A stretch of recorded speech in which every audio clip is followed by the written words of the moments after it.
She's too weak to notice. Lydia whispered it as if I were deaf, as if 76 years of living had scraped away not Tolka my body, knowing my mind. I sat at the kitchen table, my hands wrapped around a cup of lukewarm tea, and kept my eyes lowered, pretending I hadn't heard a thing. Weak, blind, fading. That's what she thought of me, what they both thought. And maybe that's exactly why I finally noticed everything. It had started with a single line on my bank statement, so small, so harmless, a sum hardly worth attention. But when you've lived alone as long as I have, each dollar is like a breath. You feel when one goes missing, then another, and another. A quiet leak somewhere in the dark. I remember staring at that paper, my fingers trembling just slightly, not from age, but from a stirring I hadn't felt in years, a warning, a sharpness. Andrew came into the kitchen then, heavy steps, the familiar scent of cologne he wore to seem more important at work. 49 years old, but still my boy, my only child. "Mom, did you take your pills?" he asked without looking at me. Not a question of care, just routine, like checking the lock on a door. "I did," I said, raising my eyes. Lydia kept washing dishes with the aggression of someone scrubbing away guilt. "Well, good," Andrew muttered.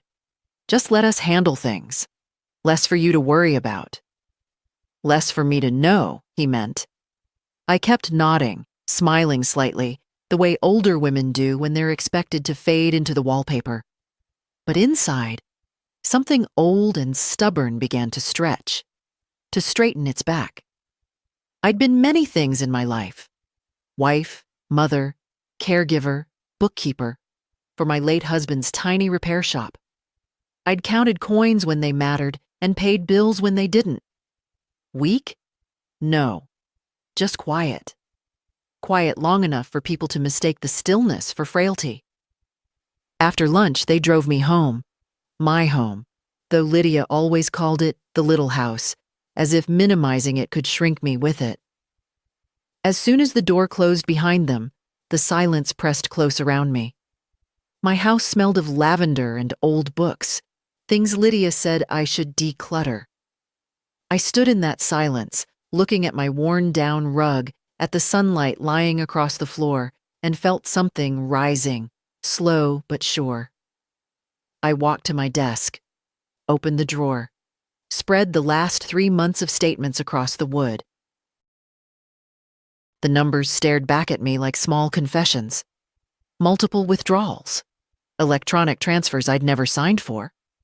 A new automatic payment to an unfamiliar loan company. I slid my fingers over each line, reading them the way some women read tarot cards. Signs, patterns, a story told in numbers. And I saw very clearly that someone had been writing it for me. The strangest part? It didn't hurt. Not yet. It felt almost peaceful, like the moment before a storm breaks, when the air is heavy but clean, and you know exactly what will happen next. "They think I'm too weak to notice," I whispered to the empty room. But I noticed. Oh, I noticed everything. I gathered the papers into a neat stack, tied them with an old ribbon I found in the drawer, and set them aside. Tomorrow, I told myself, I'd go to the bank. Quietly, gently, as if I were just an old woman asking harmless questions. Tonight, I would rest. Tonight, I would let them believe I hadn't heard a thing, because a woman of my age doesn't raise her voice to fight. She waits. She watches. And then she acts, with the precision of someone who's been underestimated far too long. Andrew insisted I come over for Sunday lunch. Family time, he called it, though lately it felt more like an appointment I was required to keep. Lydia opened the door before I finished climbing the porch steps.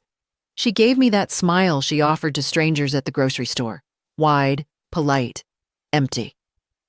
"There you are," she said, taking my elbow as if I were made of glass. "Careful. These steps can be tricky at your age." I almost laughed. I'd climbed mountains with my late husband. Literal mountains. But I let her guide me, because letting people underestimate you is sometimes the most powerful choice you can make. Inside, their home gleamed with the kind of careful perfection that always made me feel out of place. White furniture no one sat on, matching vases no one touched, pictures arranged by color palette, not by memory. "Sit here," Lydia instructed, pointing to a chair at the far end of the table. Away from the windows, away from the conversation. The place reserved for irrelevant people. I sat. Andrew joined us with 2 glasses of wine, for them, not for me. "Mom, how are you feeling today?" he asked, already distracted by his phone. "I feel fine," I said. He nodded absently, as if I'd given the correct answer on a quiz. Lydia served the food with theatrical efficiency. "I made the chicken soft," she announced loudly. "Easy to chew. Didn't want you struggling." I lifted my eyes to hers. She looked away first. For most of the meal, they talked as if I weren't at the table, about a vacation they wanted to take, a car they wanted to buy, a problem with their mortgage rate. Every now and then, Lydia mentioned something about the house or when things settle with Mom's finances, as if my life were a pending investment. I kept eating slowly, quietly. When you've lived as long as I have, you learn that stillness is a kind of strength. But then Andrew said something that made the fork pause midway to my mouth. "Maybe next year we can finally move forward with the remodel," he told Lydia. "Once everything with Mom's estate is sorted." My estate. Sorted. As if I weren't sitting 6 feet away, alive and warm and breathing. Lydia glanced at me, then leaned closer to Andrew, whispering, but not quietly enough for my aging ears to miss. "She won't question it. She barely understands half the papers she signs." I chewed my chicken slowly, deliberately, to hide the burn under my ribs. "My hearing is just fine," I said pleasantly, placing my fork down. "But your voice is Carrie." They both stiffened. "Oh, Mom, we didn't mean," Andrew stammered. "It's fine," I said. "Eat." The silence that followed wasn't comfortable, but it was telling. After lunch, I excused myself to wash my hands. In their upstairs bathroom, I passed their office, its door half open. Inside on the desk lay a stack of printed emails. I didn't read them. I didn't need to. I saw enough in bold black letters. Loan authorization form pending approval, automatic transfers. Renewal. My name was on the top of every page. My signature was on none of them. I walked back downstairs calmly, each step steady, measured. Lydia was clearing plates, Andrew wiping the table as if I were invisible. "Thank you for the meal," I said softly. It was enlightening. They smiled uncertainly, unable to read my tone. Good. Let them squint in the dark for once. Outside, the sun seemed too bright after the dim politeness of their house. As Andrew helped me into my coat, I caught a glint of impatience in his eyes, as though caring for me were a chore, a burden he was too tired to carry. "Drive safe," Lydia called from the doorway, waving sweetly. I walked down their steps, alone. Somewhere between their house and mine, a realization settled over me. Not like a blow, but like a key turning in a long-forgotten lock. They weren't just careless. They were planning something. Something that required me to stay quiet, confused, pliable. They thought I was an old woman losing her grip on reality. But I wasn't losing anything. I was gathering, and I had just started. Monday morning arrived cold and pale, the kind of morning that makes the bones complain before the mind catches up. I sat at my kitchen table, the same table where I'd once shelled peas with my husband and laid out the papers I'd tied with the ribbon. They looked small and harmless, like receipts from an ordinary life. But I knew better. Ordinary things become dangerous when someone thinks you're too old to see them. I placed the bundle in my handbag, put on my coat, and walked to the bus stop. Andrew always insisted on driving me for safety, which really meant for control. Today I wanted neither. The bank lobby smelled of polished wood and cold air. A young teller with perfect hair smiled too brightly, the way people smile at the elderly when they assume we're confused before we've said a word. "Good morning, Mrs. Hale. How can I help you today?" I set my bag on the counter. "I'd like to review my recent transactions." Slowly, line by line. She blinked, still smiling. "Of course. Do you have concerns?" I wouldn't ask if I didn't. Something in my voice made her straighten. Not fear, just respect. Respect I hadn't heard from my own son in years. She guided me to a small desk. I watched her fingers dance across the keyboard, watched the faint crease appear between her brows. "There are a number of automatic payments here," she murmured. "Many marked as authorized by you." "I see," I said. "I'd like copies." She printed them one after another, the pages stacking like silent testimony. My name appeared again and again, neatly typed, falsely signed. Lydia's name never appeared, but I recognized her handwriting in the memo lines, that arrogant swirl on the Y. Then came the final blow, a monthly transfer to a credit union loan I'd never taken.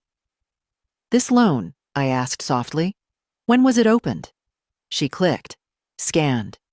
4 months ago, with your digital authorization. I don't own a computer." The teller swallowed. I didn't raise my voice. Women of my age don't need to. Truth, spoken gently, is sharper than any blade. Print every document, dear, every signature, every date. When she finished, she hesitated. "Mrs. Hale, would you like to place a temporary freeze on your account?" Not yet, I thought. Not before I understood the full extent of the rot. "No," I said aloud. "Not today, but soon." I placed each page into my handbag as delicately as if I were packing glass. The teller watched me with growing concern, perhaps imagining some family storm behind my composed face. Outside, the wind was colder. The bus was late. My hands felt stiff, but my mind felt clearer than it had in years. At home, I spread the new documents beside the old ones. The picture sharpened with every page. Unauthorized transfers, signatures that weren't mine, payments disguised as household support, loan balances swelling like bruises. They'd taken from me slowly, small amounts first, then larger, carefully spaced so the pattern wouldn't alarm someone too weak to notice. I sat down on the edge of my bed. The room felt different suddenly, not smaller, but steadier, as if the walls themselves had shifted their weight. I thought about Andrew as a boy, hands sticky with jam, climbing into my lap, trusting me to guide him through his fears. I thought about the woman he married, smiling, brittle, always looking over my shoulder, as if I were a piece of outdated furniture. And then I thought about the phrase I'd overheard, the whisper that started everything. "She's too weak to notice." I closed the folder, tied the ribbon again, and rested my palms on the fabric. Weakness wasn't the danger. Assuming it, that was. Tomorrow, I decided, would not be a day for family. Tomorrow would be a day for answers. Emily showed up at my door the next afternoon without calling first. She always did that, arriving like a warm breeze, unannounced but never unwelcome. At 22, she had her mother's soft-spoken manner, but none of Lydia's sharp edges. She carried a backpack and a carton of berries. "Grandma," she said, stepping inside and brushing her cold cheeks with her gloves. "You didn't answer my text. I thought maybe your phone died again." I smiled faintly. It didn't die. I just needed silence. Emily's eyes warmed with concern, the kind that comes from love, not obligation. She helped me take off my coat, then followed me into the kitchen, where I set the kettle on the stove. For a few minutes, we didn't speak. The quiet settled comfortably between us. She never rushed me. She never had to. Finally, she leaned forward, elbows on the table. Dad said you seemed off at Sunday lunch. Did something happen? How carefully she asked. How different from her father, who asked questions only when he needed something. I folded my hands in my lap. Do you think I'm getting forgetful, Emily? Her brow tightened. Why would you say that? Because your father and Lydia treat me as if I can't manage my own thoughts anymore. Her cheeks flushed with indignation. Well, they shouldn't. You're still sharper than both of them combined. I chuckled softly, though the sound felt sad even to me. My memory is fine. My hearing is fine. My mind is fine. I paused. But I've noticed. Something isn't. Emily straightened. What do you mean? I reached for my handbag and pulled out the bundle tied with the ribbon. I didn't open it, just laid it between us. Its weight felt heavier today. Emily, I said quietly, money has been disappearing from my accounts. She blinked once, then again, slowly. Disappearing how? Small withdrawals at first, then larger ones. A loan I don't recognize. Automatic payments I never set up. My voice stayed calm, steady as winter sunlight, and signatures on documents I never signed. Emily stared at the bundle. Dad? She whispered, not accusing, hurt, deeply hurt. I don't know, I said gently. Not yet, and I will not assume, but I intend to find out. She lifted her eyes to me, wide and glistening. Grandma, why didn't you tell me sooner? Because people like me, I said, touching her hand. Women my age. We learn to keep quiet. To stay small so we're not a burden, and sometimes that quiet becomes a trap. Emily shook her head fiercely. You're not small, and you're not a burden. I know that now, I said. But I needed time to see things clearly. Silence again, but not comfortable this time. Emily pushed the berries aside, reached for the ribbon, then stopped. Can I look? Yes, I said. You can. She untied it carefully, as if the papers might crumble. One by one, she read the pages, her face tightening with every line. When she reached the forged signature, her breath caught. Grandma. She pressed her palm to her mouth. This is awful. I rested my hand on hers. Do not cry for me. I am not broken. Her shoulders shook anyway. Listen to me, I said softly. I needed to tell someone I trust. Someone who sees me, not what they expect me to be. And that person is you. Emily wiped her eyes, nodding hard. So, what are you going to do? Something your father never expects. I exhaled slowly. I'm going to bring in help. Quiet help. A professional. A lawyer? Emily asked. No, I said. Not yet. My voice lowered, steadier with purpose. I need an auditor. Emily leaned back, stunned. Then, slowly, an almost mischievous smile touched her lips.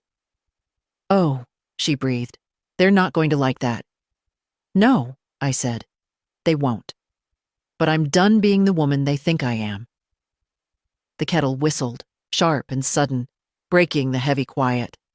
I stood up, poured the tea, and felt, for the first time in months, solid, prepared, awake. I hadn't planned to visit Andrew and Lydia again so soon, but some things in life don't wait for the polite moment. The afternoon was gray and sharp, the kind of weather that presses on the joints and the heart alike. I walked slowly up their driveway, refusing to let the cold push me back. Lydia opened the door before I knocked. She always seemed to appear too quickly, as though watching from behind the curtain. "Oh," she said, plastering on a smile. "Margaret, we weren't expecting you."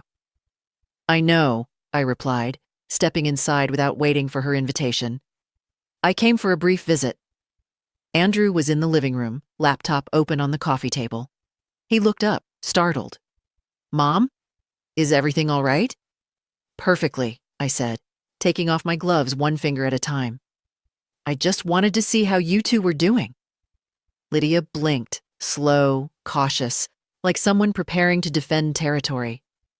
Andrew shut his computer a little too quickly. "We're fine," he said. "Busy. Lots going on." "Yes," I murmured. "I can imagine." We moved to the dining table. Lydia offered tea in a tone that suggested she hoped I'd decline. I accepted. She returned with a cup so full it nearly spilled, careless or perhaps intentional. I steadied it myself because I always have. They exchanged glances. Nervous? Irritated? Afraid of what I might know? I watched them quietly, seeing all the things age had taught me to notice. The twitch of Andrew's jaw, the tightening of Lydia's fingers around her napkin, the faint tremor in their silence. Finally, Lydia sighed dramatically. "Margaret, if this is about Sunday—" "It isn't," I interrupted. She looked disappointed. Andrew looked confused. I leaned back in the chair. "But I have been thinking lately about life, about what matters, about how people treat each other when no one is watching." Lydia's lips pressed into a thin, irritated line. Andrew forced a laugh. "Mom, you're not upset about anything, are you? You've seemed sensitive lately." "Sensitive," I repeated as if tasting the word. "No, observant, perhaps." Lydia rolled her eyes. Not openly, but enough for me to see. "Margaret, we've been doing everything we can for you. Sometimes it's just hard to manage. Everything." There it was. The same soft, poisonous condescension she always used. The tone that said, "You're lucky we put up with you." I set my cup down carefully.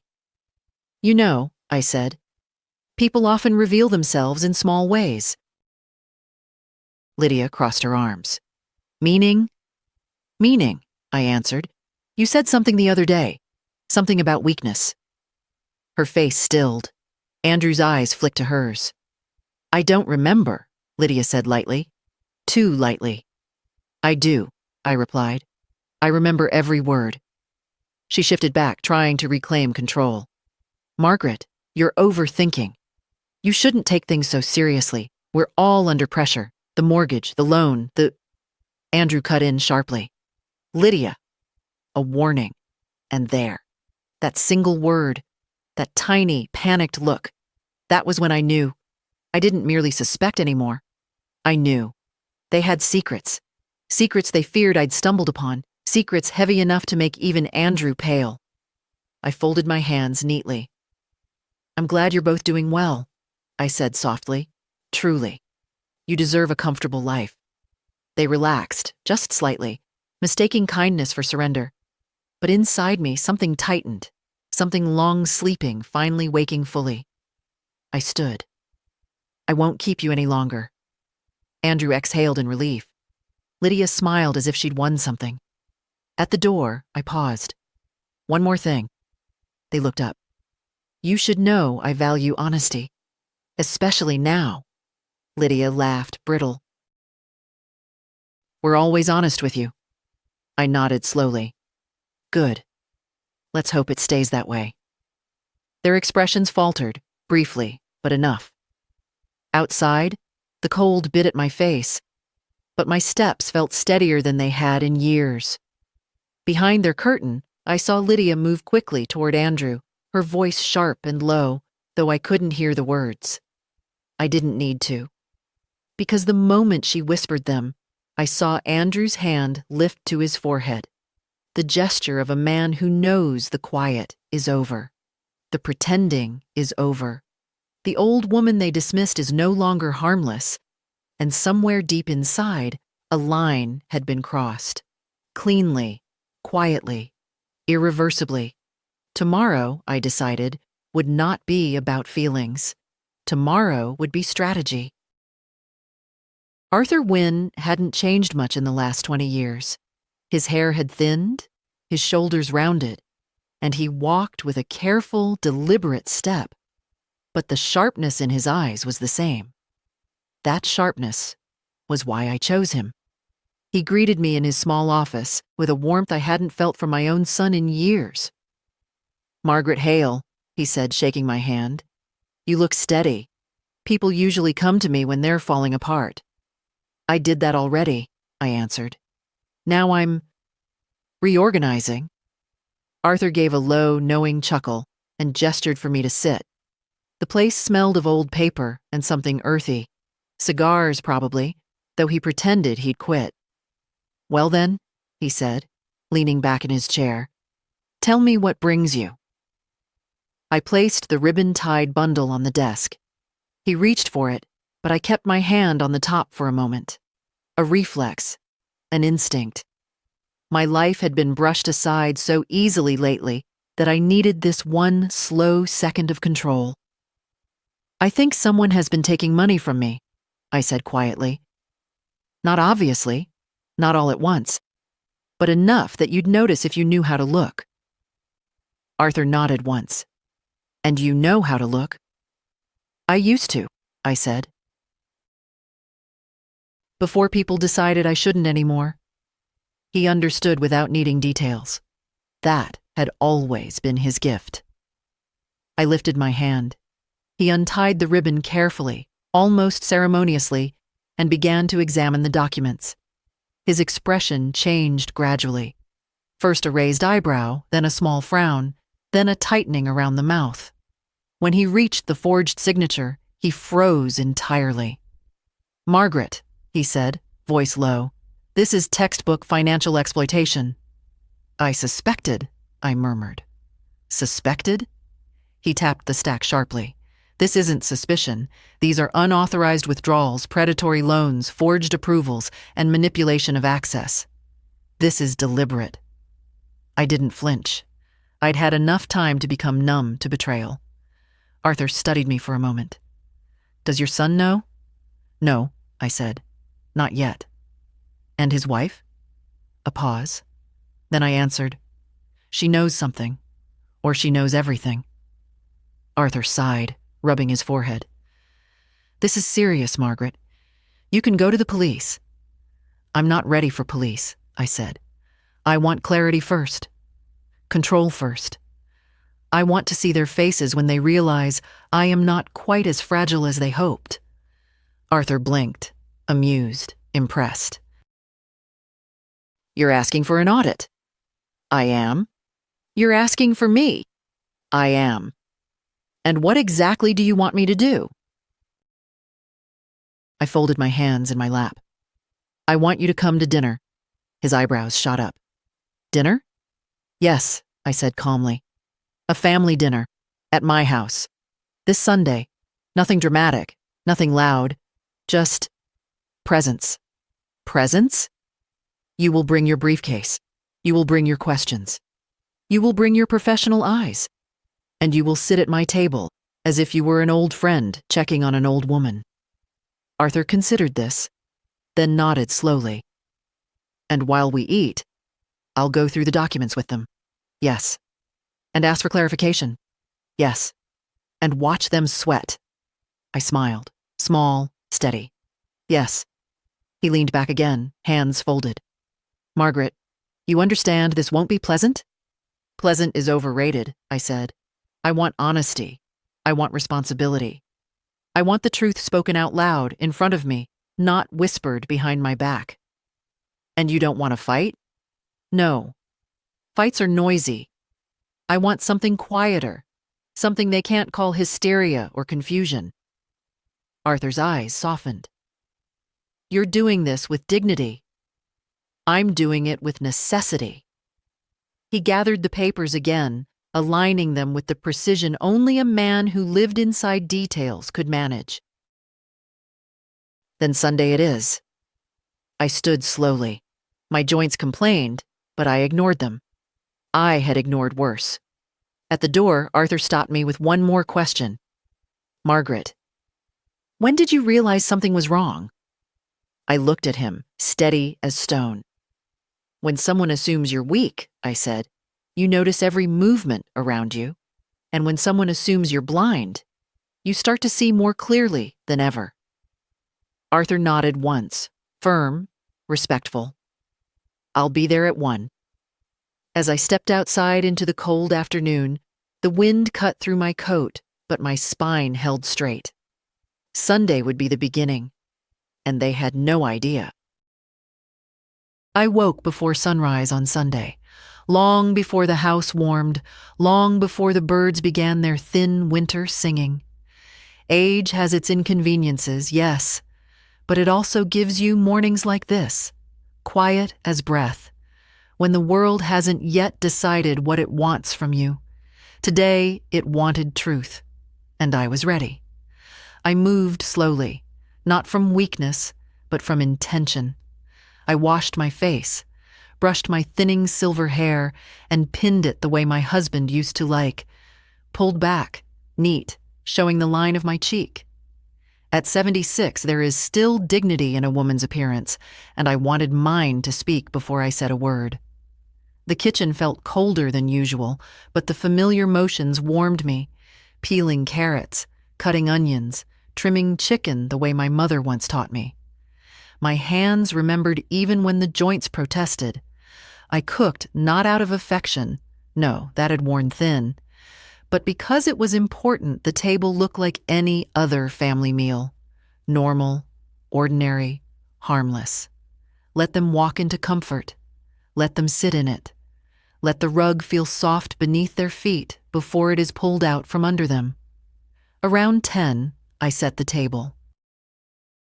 I chose the good china, not because Andrew or Lydia deserved it, but because I deserved a table that reflected my worth, even if they had forgotten it. I polished the silver with slow, careful strokes. By noon, the house smelled of rosemary and butter. I stood in the dining room doorway, looking at the table I had prepared. Something settled inside me. Not pride, not fear, more like readiness. A woman who has survived decades of life knows when the moment has come. At 12:15, my phone buzzed. Emily, Grandma, do you want me there today? I can come early. I smiled. Sweet girl. Always offering support without knowing the full weight of the situation. Me, no, my dear, not today. I need to do this myself. She didn't argue. She simply sent a heart. That small gesture steadied me more than she could ever know. At 12:40, I saw Arthur turn onto my street through the window. His car was old, but well kept, much like the man himself. He stepped out, carrying his briefcase, as if it were a part of him. When he reached my porch, he touched my arm lightly. You look strong, he said. I feel clear, I answered. That's enough. Inside, he surveyed the table with a small nod. You've set the stage perfectly. I didn't set a stage, I said softly. I set a home. The stage belongs to them. Arthur placed his briefcase beside the chair where he would sit. Near enough to reach, but not imposing. His instincts were still sharp. At 12:58, I heard Andrew's car. Lydia's laugh, too loud, always too loud, floated up the walkway. They walked in without knocking, as if the house were already theirs. Mother, Andrew said, kissing my cheek mechanically. Smells good in here. Lydia looked around approvingly. Oh, you really went all out, didn't you? That's sweet. Sweet. A word used on children and pets, not on women who raised whole lives from nothing. And who is this? Lydia asked as soon as she saw Arthur, her voice tightening like a drawstring. I didn't know we'd have company. Arthur stood. Arthur Wynne, a longtime friend.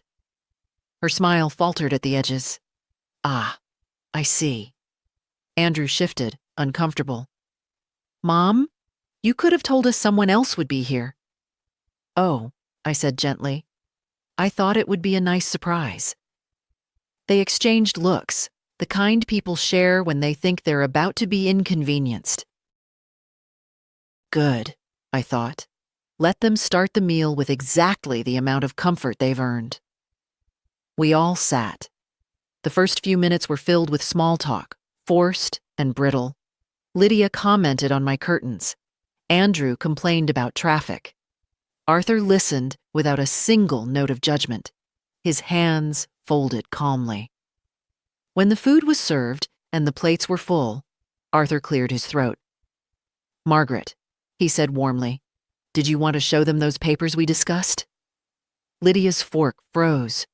Andrew's head snapped up, and in the stillness that followed, I felt something inside me settle into place. Not triumph, not revenge, but the firmness of a woman reclaiming her name.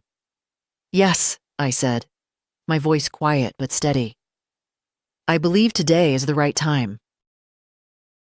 I could feel it the moment the air changed. It happens in certain rooms, at certain tables, when the truth is preparing to stand up and make itself heard. The temperature drops a little. People straighten without knowing why. A quiet comes over everything, dense as wool.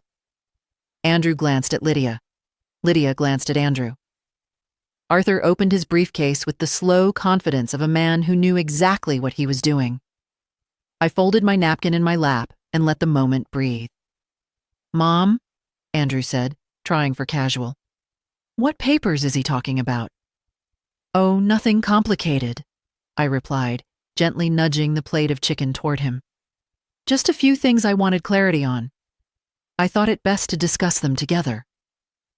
Arthur laid the first document on the table as neatly as a dealer setting down a card. The simple, unremarkable paper looked suddenly sharp, almost dangerous. Lydia leaned forward. What is that? A record, Arthur answered pleasantly, of a loan opened 4 months ago in Margaret's name. Andrew stiffened. Lydia blinked twice. Fast. Her tell. She didn't even know she did it. That loan wasn't hers, Andrew said quickly. Mom, didn't we talk about this? No, I said softly. We didn't talk about it. Arthur slid the next sheet forward. And this one notes the digital authorization, he said. Except Mrs. Hale does not own a computer. Lydia's smile snapped into place like armor. You must be mistaken. These things happen. Some clerk probably clicked something wrong. Arthur smiled back, just as politely. Possible, but unlikely. Especially when the signature on the authorization resembles yours, Mrs. Hale. Your handwriting on the grocery list I saw by the sink. Lydia's face drained of color. Excuse me? Andrew shot her a look sharp enough to cut lace. I sat perfectly still. Arthur continued, not hurried, not dramatic, just methodical. Then there are the automatic withdrawals, over 30 of them. Interesting pattern, always on the 3rd or 17th, always routed to an account belonging to a household other than Margaret's. He placed the final stack neatly in front of me. My hands did not shake when I touched it. Lydia swallowed hard. Are you accusing us of something? Arthur didn't answer. He didn't need to. Andrew leaned back, crossing his arms, a defensive posture he'd had since childhood. Mom, he said slowly, why didn't you come to me? You're confused about these transactions. I'm not confused, I replied. My voice felt like a thin wire pulled tight. I noticed. The silence that followed pressed thickly against the walls. Lydia opened her mouth, then closed it again, as if tasting the bitterness of the moment. I turned to Arthur. Would you explain the last part? He nodded and pulled out the sheet I had not yet shown Andrew and Lydia. This, he said, is a forged signature. Lydia made a small, sharp sound, more a choke than a word. Andrew's face went completely still. That's not, Mom, that's not your signature. It looks all wrong. It should, I said. I did not sign it. Lydia jumped in too quickly. Margaret, maybe you don't remember signing. I remember, I said. 3 words. Soft, precise, undeniable. I watched them both. Really watched them. The way Andrew's throat tightened. The way Lydia's fingers picked at the edge of her napkin as if trying to peel away the truth itself. Arthur sat back, letting the weight of the document speak. That was his way. Never forcing the confession, only laying out the path and letting people walk themselves into the light or the ruin. Margaret wanted transparency, he said calmly. Nothing more. Lydia's voice cracked. We've only ever tried to help her. I lifted my eyes to hers. Help doesn't hide. Help doesn't take. Help doesn't lie. Andrew inhaled sharply, almost a gasp. I reached for my water glass with steady fingers, took a sip, set it back down.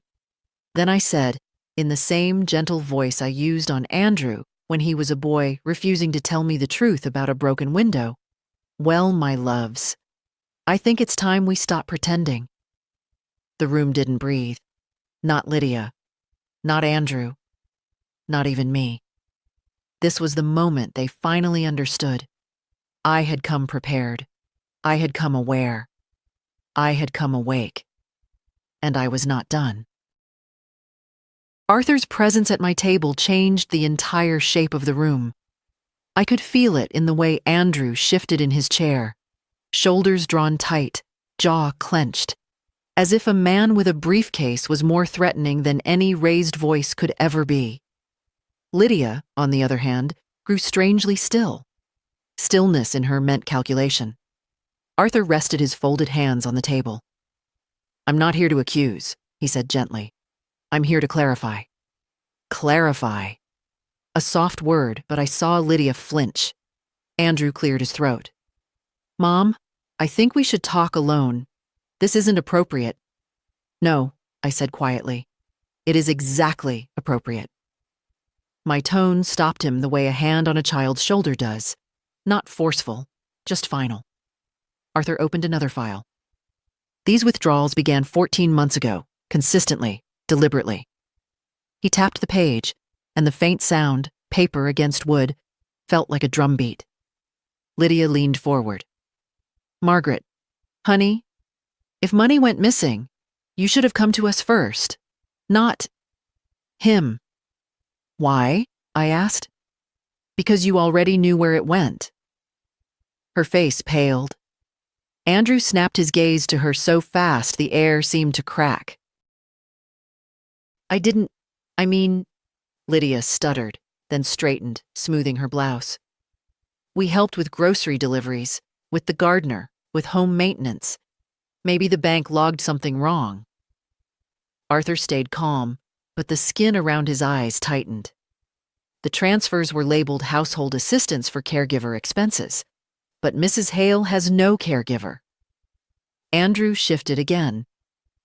Maybe the bank mislabeled. It was your account number, Arthur said quietly. The silence that followed was thick, like syrup slowing the air. I looked at my son, my boy who once scraped his knees climbing the oak tree out front, who used to run to me when thunder frightened him. His eyes were fixed on the table now, hands clasped too tightly, knuckles white. Mom, he whispered. I didn't realize what Lydia was. Lydia's head jerked, fury flooding her face. Don't you dare put this on me. Arthur raised a hand, not to silence them, but to contain the rising heat in the room. Let's stay with the facts. Facts. The sharpest, cleanest blade. He turned another page. This signature, attempting to authorize access to Mrs. Hale's investment account, was submitted last month. Andrew stared. That's not her writing. It isn't, Arthur agreed. Lydia opened her mouth, then shut it again, her defiance collapsing into something rawer. Fear, maybe, or the realization that she'd underestimated the one person she shouldn't have. My voice came out calm. I don't want explanations. I don't want stories. I don't want rehearsed apologies. Andrew's eyes lifted to mine, glassy and stunned. "What do you want?" he asked. I folded my napkin, every motion deliberate. "Truth," I said, plain and spoken aloud, not whispered in kitchens, not hidden in paperwork. Lydia swallowed.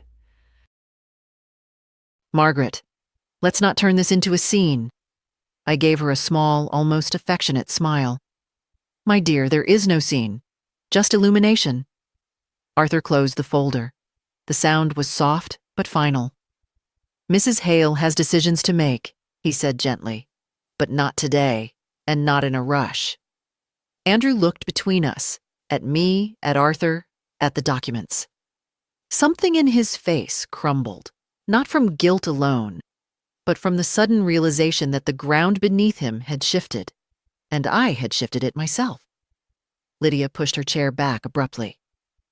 "I need air." She left the room in a fury of perfume and sharp footsteps. Andrew stayed seated, shoulders slumped, a man who no longer knew where to place his hands. And I felt steady, not triumphant, not vengeful, just steady, like a door finally closed after years of being left ajar. The truth was on the table now, and I would decide the rest. Lydia didn't come back right away. Her footsteps faded down the hallway, then the faint slam of the bathroom door followed. Andrew winced at the sound, rubbing his temples as if the noise itself injured him. Arthur waited, hands folded, patient as stone. I reached for my water glass but didn't drink. My fingers simply rested against the cool surface, grounding me. "Let's continue," I said quietly. Andrew looked at me with a kind of stunned disbelief, not anger, confusion, as if he couldn't quite reconcile the mother he thought he had with the woman sitting in front of him now. "Mom," he said slowly, "I don't understand why you're doing this here. Why today?" "Because you never would have listened another day," I answered. He swallowed. "You could have talked to me alone." "I did," I reminded him gently, "for years." Arthur slid another document forward. "This one shows a request to change the primary contact on your mother's accounts to your number, twice." Andrew stared at it, his mouth parting. "I didn't send that. Lydia handles email. She probably thought—" "Yes," I murmured. "She often thinks." He winced. Arthur didn't push the issue. He simply placed the papers in a neat line, one after another. The unauthorized loan, the disguised withdrawals, the forged signature, the attempt to gain control of my investments, the shift in account contact information. Each page felt like a quiet stone laid into a path, one they had built themselves, step by step. Andrew shot a helpless glance toward the hallway. I had no idea she'd gone this far. "That alone," I said, "is its own concern." He looked at me sharply. "You're saying it's my fault?" "I'm saying," I replied, keeping my voice steady, "that the moment you let someone speak for you, they begin to act for you." Andrew's jaw trembled, barely perceptible. "Mom, I would never hurt you." "No," I said softly. "You just stopped seeing me." Arthur coughed lightly, not from discomfort, but to draw Andrew's attention. "Mr. Hale, this situation can still be corrected. Transparency is the first step, but your mother needs an honest answer to a simple question." Andrew looked up, exhausted. "What question?" I lifted the forged signature between two fingers. "Did you give Lydia permission to handle my accounts?" His mouth opened, but no words came out. "Honesty is hardest when it strips away the story you've been telling yourself."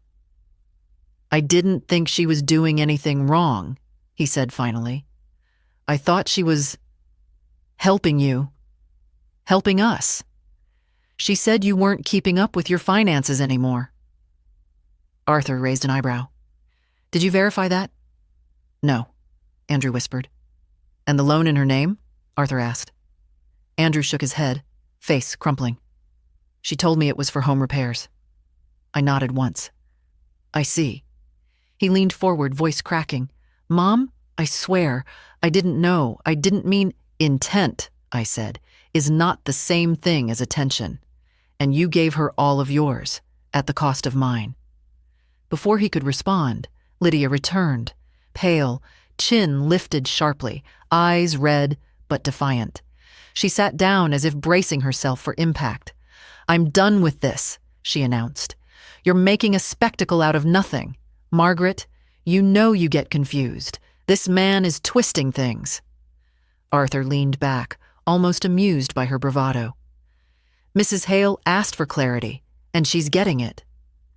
Lydia's gaze darted to Andrew, seeking backup, an ally, a shield. She didn't find one. He wouldn't look at her. Just like that, the balance in the room shifted. The woman who had controlled every conversation for years suddenly realized she had lost this one before it began. I didn't raise my voice.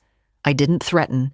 I simply said, Lydia, dear, tell me the truth now. Not the softened version, not the practiced one, the real one. Her lip curled. You're accusing me of stealing. No, I said. I'm asking whether you thought I wouldn't notice. Her silence was louder than any confession. Andrew closed his eyes, and I knew, whether he admitted it or not, he had heard the answer. Inside me, something warm uncoiled, not triumph, relief, final and deep. The truth was no longer hiding in whispers. It was sitting at my table, in the open, waiting for what I would do next. And I knew exactly what that would be. For a long moment, no one moved. The house seemed to hold its breath, the way it does before a storm breaks, not with thunder, but with truth finally stepping into the room. Arthur placed the last stack of papers in front of him, aligning the corners with calm deliberation. We're not here to argue, he said, his tone level. We're here to clarify responsibility. Lydia scoffed. Responsibility? Please. Margaret, your memory slips all the time. You forget things, misplace things. You've been overwhelmed. We were helping you. Helping. They loved that word. It sounded so kind while hiding so much ugliness. I folded my hands on the table. They looked older today. Veins raised, skin thinning, but they did not tremble. Lydia, I said gently, I forget where I put my reading glasses. I do not forget signing away thousands of dollars. Andrew flinched as if the words struck him directly. Arthur opened one document and slid it forward. Let's discuss this transaction. A recurring withdrawal of $400 every 2 weeks. Mrs. Hale did not authorize it. Lydia's jaw set. I set that up because we were covering expenses. Extra groceries, medication, home repairs. I cut her off with a soft nod. Did you tell me? Well, no, but I shouldn't have to explain every detail. We're family. Family. Another word they kept polishing until it gleamed. Andrew's voice, when it came, was quiet. Lydia, $400 every 2 weeks? That's not groceries. She turned on him with a sharp glare. You knew about the mortgage. You knew we needed help. So you took it, I said, without asking. We deserved it. Lydia's voice cracked, higher now, threads breaking. After everything we've done for you, driving you around, checking on your medicine, making sure you don't fall or wander off, I lifted my eyes slowly, intentionally. Lydia, I am 76. I am not wandering anywhere. Arthur cleared his throat. And according to Mrs. Hale's physician, whom I contacted with her permission, she is in full cognitive health. Lydia's breath hitched. Andrew leaned back, face collapsing in shame. You told me she was declining. Lydia stiffened. I thought she was. She repeats things sometimes. She asks the same questions. I gave her a small, pitying smile. Yes. When I ask how you're spending my money and you avoid the answer, I do tend to repeat myself. Arthur placed another sheet on the table. These purchases, luxury items, spa packages, high-end electronics, none appear to be for Mrs. Hale. Lydia's eyes darted, mind scrambling for a lie that wouldn't sound like one. She told me I could, she blurted. No, I said. I did not. Her shoulders sank. I turned to Andrew, my son, my boy, the man I taught to tie his shoes, to apologize properly, to tell the truth, because truth stays when everything else falls apart. Andrew, I said softly, did you know about any of this? His throat worked. Words wouldn't come, not easily. But finally, no, I didn't. I swear I didn't. And if you had? I asked. He shut his eyes. I don't know. That was the most honest thing he'd said all day. Arthur leaned forward slightly, his presence grounding the room. Mrs. Hale, you asked me to bring clarity. We have it now.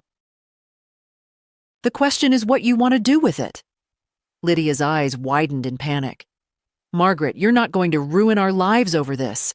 It was a misunderstanding. A misunderstanding, I repeated. That lasted over a year.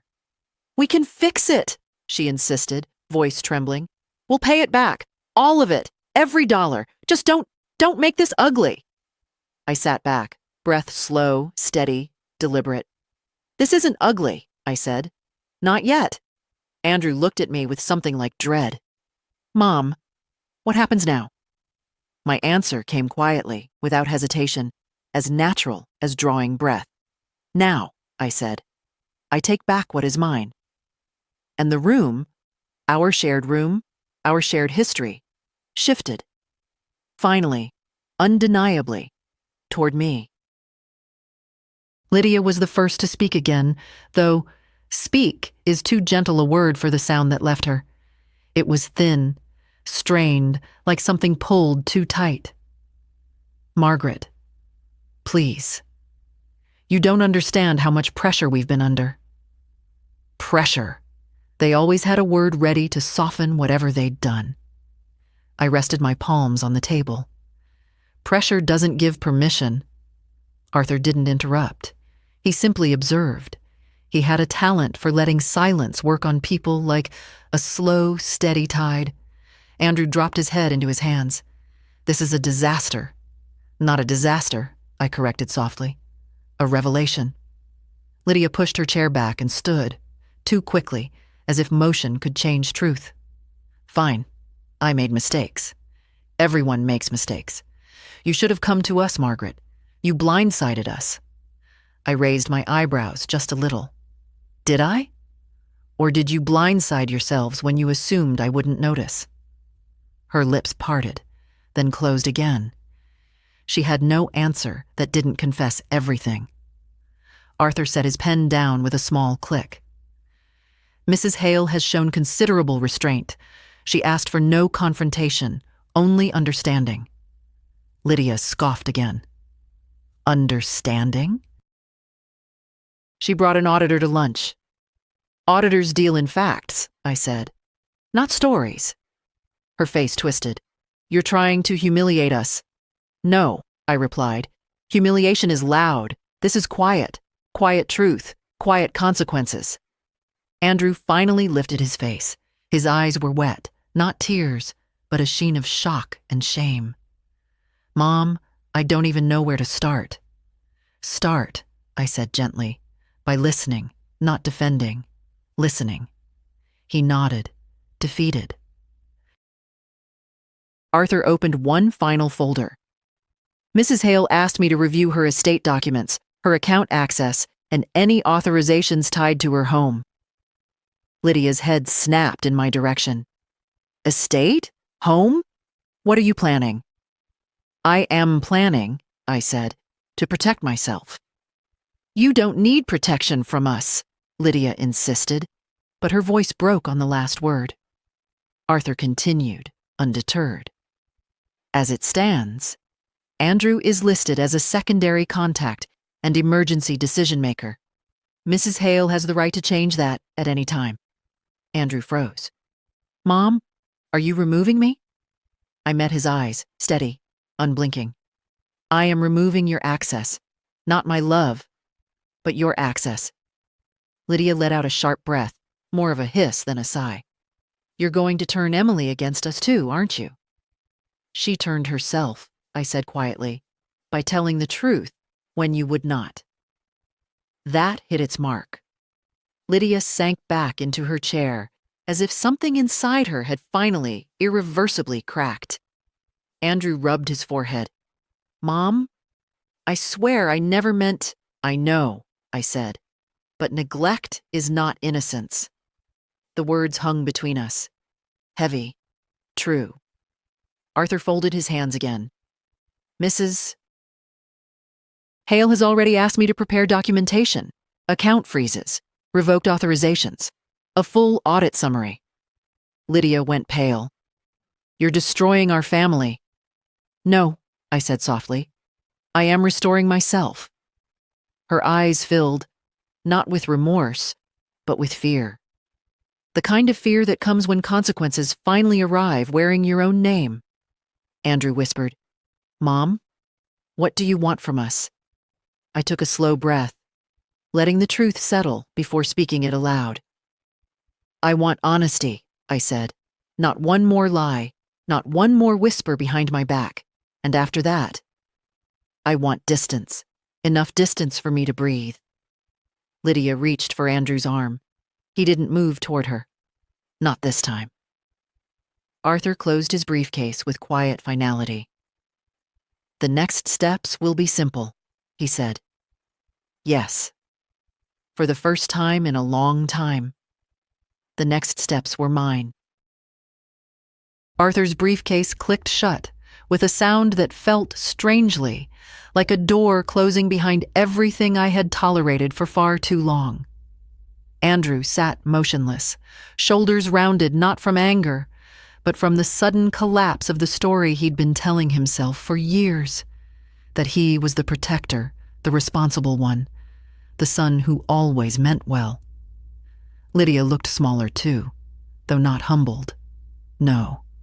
Her smallness came from fear, the brittle kind that makes a person lash out or fall apart. She hadn't decided which yet. I was the one who broke the silence. I've made my decision, I said calmly. Andrew lifted his head, eyes red, jaw tight. Mom, whatever it is, please don't do anything drastic. Drastic? I echoed softly.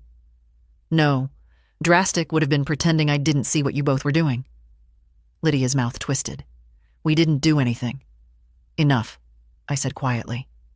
The word wasn't loud, yet it cut cleanly through her protest. No more small lies. Arthur placed a single sheet in front of me. This, he said, tapping the page, is the document revoking all financial access for both Andrew and Lydia. Completely legal, immediate upon signature. Lydia inhaled sharply. What? You can't, Margaret, you can't do that. How are we supposed to help you? I will hire help, I said. Help that doesn't come with hidden charges. Andrew flinched. Arthur continued gently. She can designate a new trusted contact if she chooses. Andrew swallowed, voice hoarse. Mom, are you choosing Emily? I looked at him, really looked at him. I saw the disappointment in himself, the shame, the fear of losing whatever piece of me he still believed belonged to him. But I also saw the boy he'd once been, the boy who had trusted me. Emily, I said, has earned trust by offering care without taking anything. She is my new contact. The words didn't tremble, not even a little. Lydia let out a shaking breath. So that's it? You're giving everything to her? No, I said. I am giving control to her. Not inheritance, not money. Control of communication. access to nothing except honesty. She scoffed.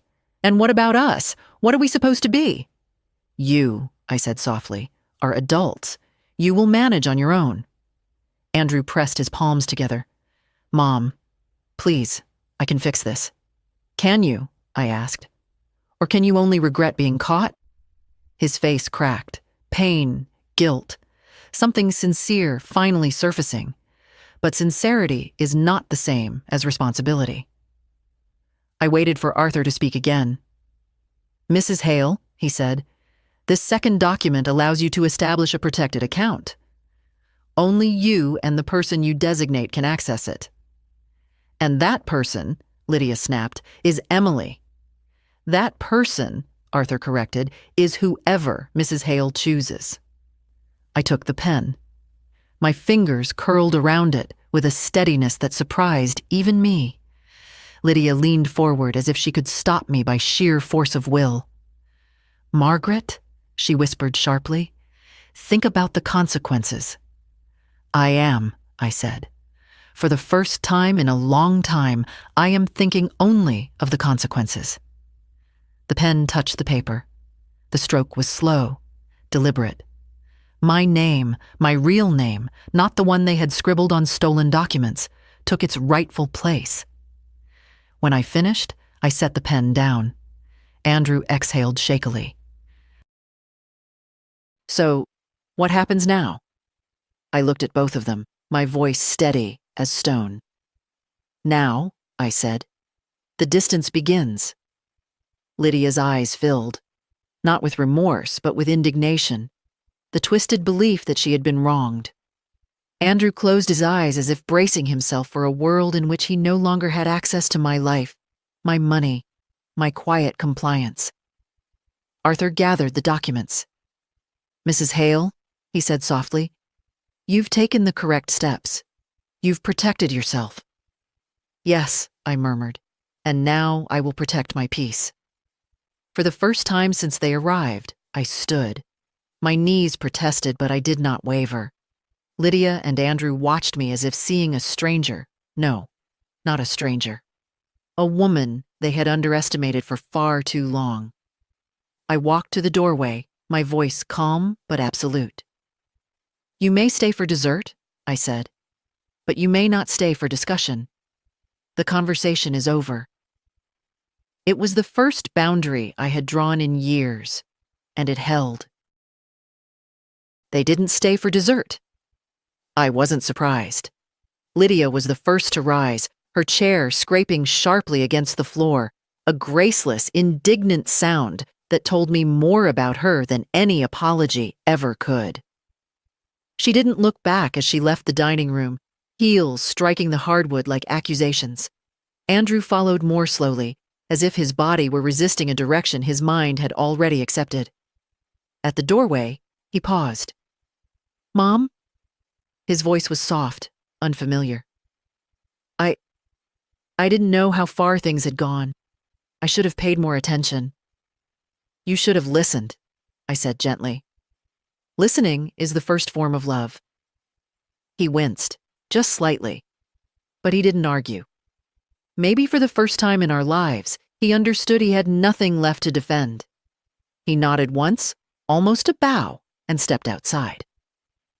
Lydia was already walking toward the car, arms crossed, face tight with fury she wasn't brave enough to name. The engine started. The doors slammed. The car disappeared down the street. When the silence settled, it didn't feel empty. It felt earned. Arthur helped me clear the table. He wasn't a man of many words, but he nodded approvingly as I gathered the silverware. You handled yourself with dignity, he said. Dignity, I echoed quietly. It costs more than money, but it lasts longer too.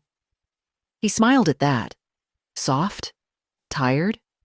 Two old souls, both of us. He placed the last of the documents into his briefcase and stood by the door. I'll finalize everything this week, he said. Account protections, new access rules, a full audit summary for your files. Thank you, Arthur. He hesitated, his voice lowering. You didn't deserve any of this. Most women don't, I said. But we endure. He squeezed my hand with a warmth that reached a place in me I hadn't known was cold. Then he left, and the house closed softly behind him. When I finally sat down, the exhaustion reached me. Not the physical kind, but something deeper. Betrayal has weight, even when confronted, especially when confronted.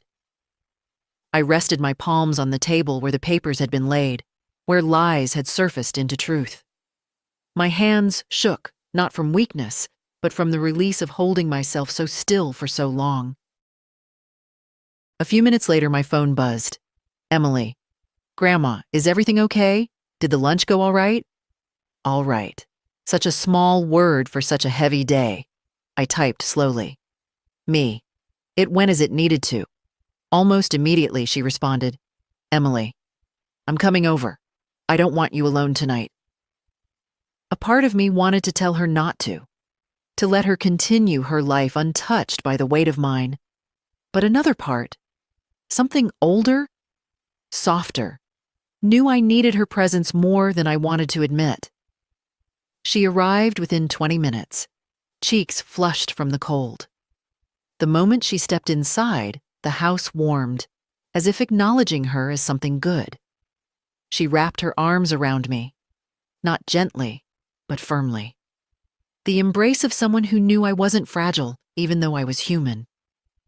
Grandma, she whispered, I'm so proud of you. Those words, that simple kindness, undid me more than anything Andrew or Lydia had said. I pressed my forehead against her shoulder, my breath unsteady. I didn't want it to come to this, I murmured. I know, she said. But some people leave you no choice. We sat on the couch, a blanket over our laps. She brewed tea, switching the kettle on with the ease of someone who had done it 1,000 times, though she rarely visited as often as she wanted. The house was quiet, the kind of quiet that arrives only after a storm. A clean quiet, a healing quiet. Emily leaned her head on my shoulder. You're not alone, Grandma. Whatever happens next, I'm here. I stroked her hair lightly. I know, my dear. And now that is enough. Outside, the night deepened. The streetlights flickered on, stretching shadows across the yard. I watched them from the window, feeling not forsaken, but free. A day had ended. A life had shifted. And tomorrow would be mine. Finally, quietly, unmistakably mine. Morning came softly, the way forgiveness sometimes does, not loud, not triumphant, but steady.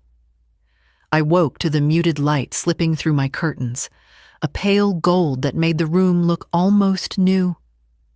Emily had stayed the night in the guest room, though I hadn't asked her to. She said she wanted to make sure I slept. I hadn't realized until then how long it had been since someone cared whether I rested at all. I moved slowly through the house, hand gliding along familiar walls. Nothing had changed, yet everything had shifted. I felt lighter, not younger, age doesn't reverse, but clearer, as if someone had opened a window in a room that had been closed for too many years. The kettle whistled. I poured tea into my favorite mug, the one with the faded blue rim. I sat at the kitchen table where I had first laid out those bank statements, where my fear had turned into certainty. Today was not a day for fear. Today was a day for closure. At 10 o'clock, Arthur arrived.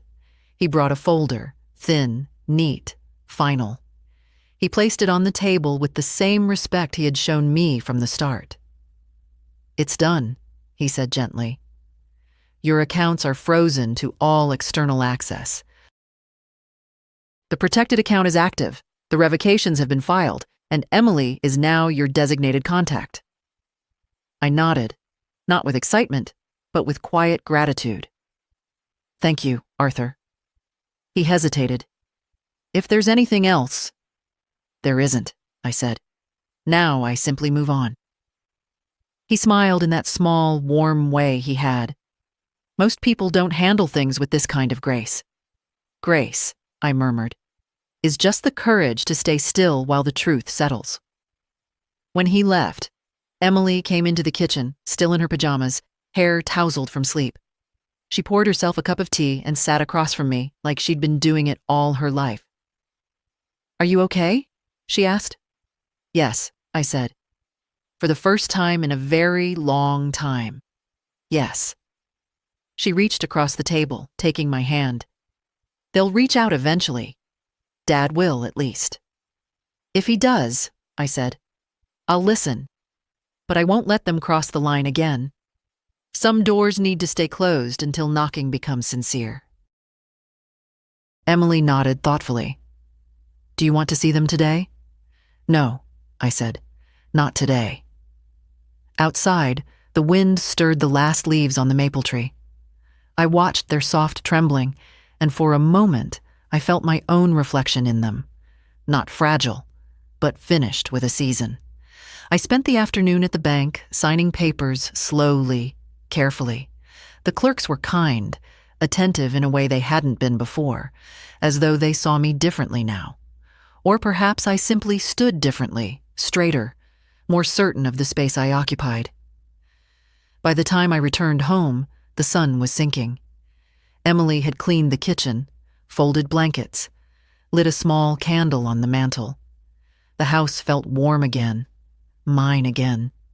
As evening settled, she sat beside me on the couch. "Grandma," she said softly, "you did something brave." I shook my head. "No, my dear. I did something necessary. There's a difference." She leaned her head against my shoulder. We stayed that way until the candle burned low.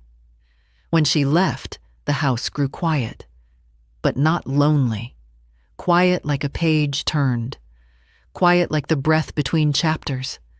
Quiet like a woman who knows her worth and does not need permission to keep it. I stood by the window, looking out at the streetlight casting long shadows across the yard. For once, the shadows didn't look like threats. They looked like boundaries. And boundaries can save a life as surely as love can. I whispered, maybe to myself, maybe to the world outside my window. I noticed. I always noticed. And I chose myself. A small truth, spoken softly, yet strong enough to carry me into every tomorrow. And to you, whoever is listening to this old woman's story, let me say this. The one thing I learned too late, but not too late to pass on. Don't wait for someone else to honor your worth. Do it yourself. And if this story touched something in you, leave a sign of your presence. A small gesture, a quiet echo. We all deserve to be heard.